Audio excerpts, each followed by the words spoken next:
Tension कतई नहीं लेनी चाहिए। टेंशन लेने से अपना ये ललाट बड़ा होकर बाबूजी पलाट हो जाता है, फिर थोड़े दिन में ये जेडी अप्रूव्ड भी हो सकता है। फिर एक ऐसा समय आएगा जब बालों की चार दीवारी रह जाएगी। अपन चश्मा लगाएंगे तो नो लगेगा जब मेन गेट लगाया हो। और कईयों के कान पे बाल होते हैं, इसका मतलब छड़े गार्ड का आगे कब्जा और कर रहा है। देखो टेंशन कतई नहीं लेनी चाहिए। और देखो फिर उसमें सास को भी टेंशन हो जाएगी, वो बेचारी तिलक लगाएगी तो उसको पता नहीं चलेगा इसकी खोपड़ी में कहां तक जाना है। अच्छा खुद भी आदमी कंफ्यूज रहेगा, मुंह दो तो कहां तक दो।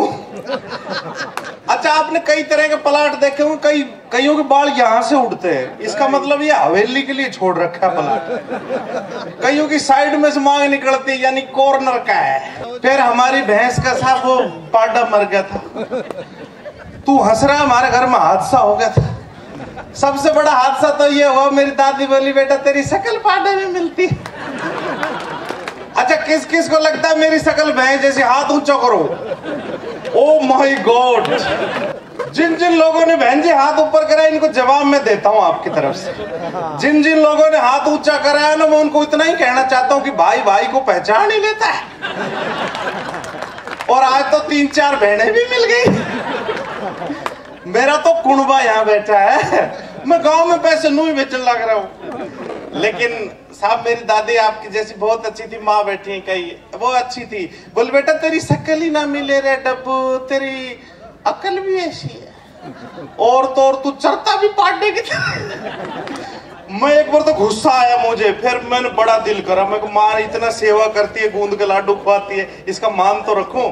फिर मैंने जी करा, मैं माँ बता क्या करूं मैं तेरी खातर। बेटा बोला तेने करना कुछ नहीं है, तू कर भैंस ने गुड़ दे तो भैंस समझ जाएगी उसका बालक जिंदा है। अब भाई साहब मैं रोज भैंस को गुड़ चटाता तो भैंस मुझे ऐसे देखती जन अपना ही लाला आ गया, और कदे कदे तो खुद ही चाट लेते।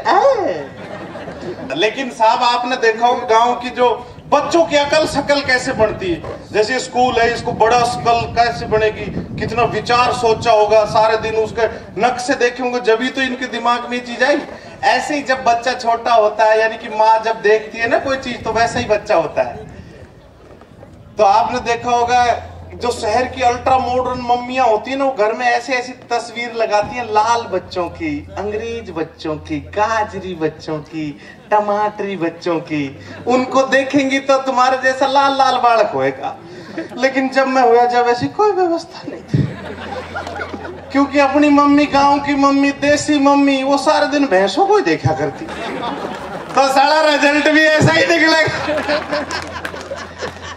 अच्छा आजकल की माएं क्या करती है, उनका हर हाल में बच्चा अच्छा चाहिए, इसलिए क्या करती है, वो केसर खाती हैं, बच्चा दमकता हुआ पैदा हो।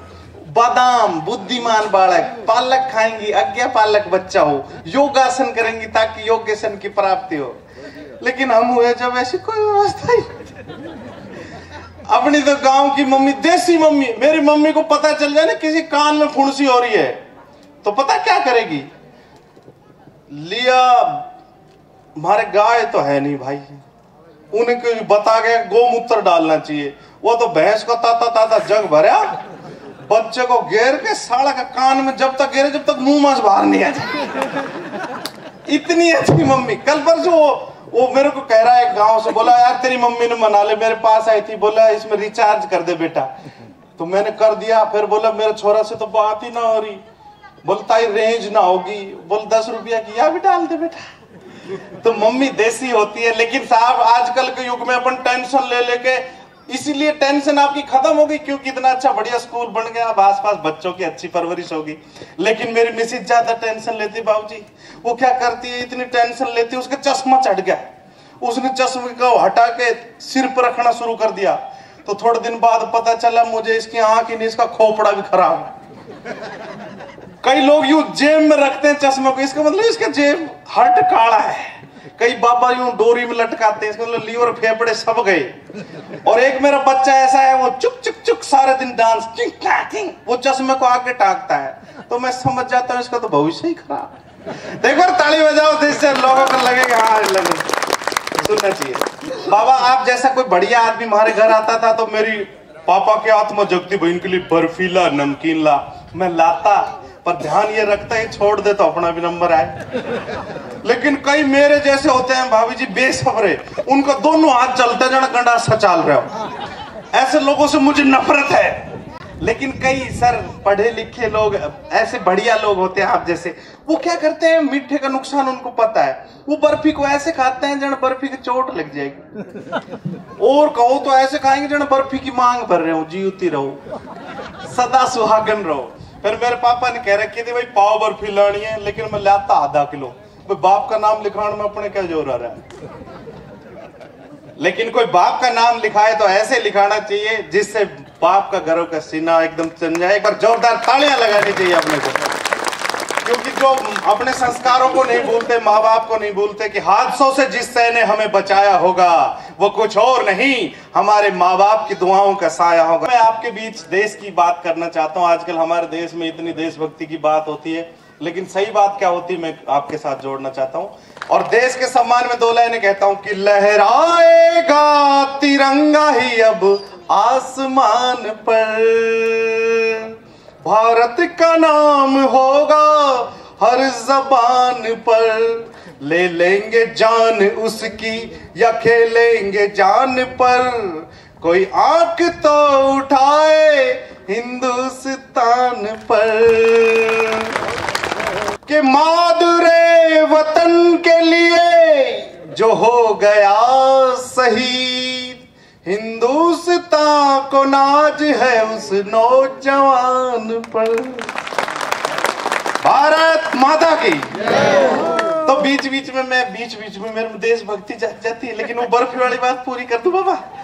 फिर मेरे पापा बोला देख पाव ही लानी है, मैं आधा किलो लाता, बाप का नाम लिखाने में अपना क्या जाता है। फिर ऐसा रास्ता ढूंढता जिसमें कोई मिल नहीं जाए, इधर देखा पैकेट खोला, एक बर्फी तो तेरी मेहनत की बनती है, एक निकाली घपदड़ी भीतर। फिर बड़े मजे आते, सोचता दूसरी कैसे खाऊं। फिर मैं सोचता है अकेली जीजी बात किससे करेगी, एक और खा ले। ऐसे करते करते पाव जीजिया पेट में, आओ बहन चुगली करें, करवा चौथ की कथा सुनाए। लेकिन साहब घर में ले जाता, सबसे छोटी प्लेट ढूंढता, उसका फायदा पता क्या है, उसमें आप नमकीन डालो, बर्फियां बुरक भी दो तो पता चला 3 में काम बन गया।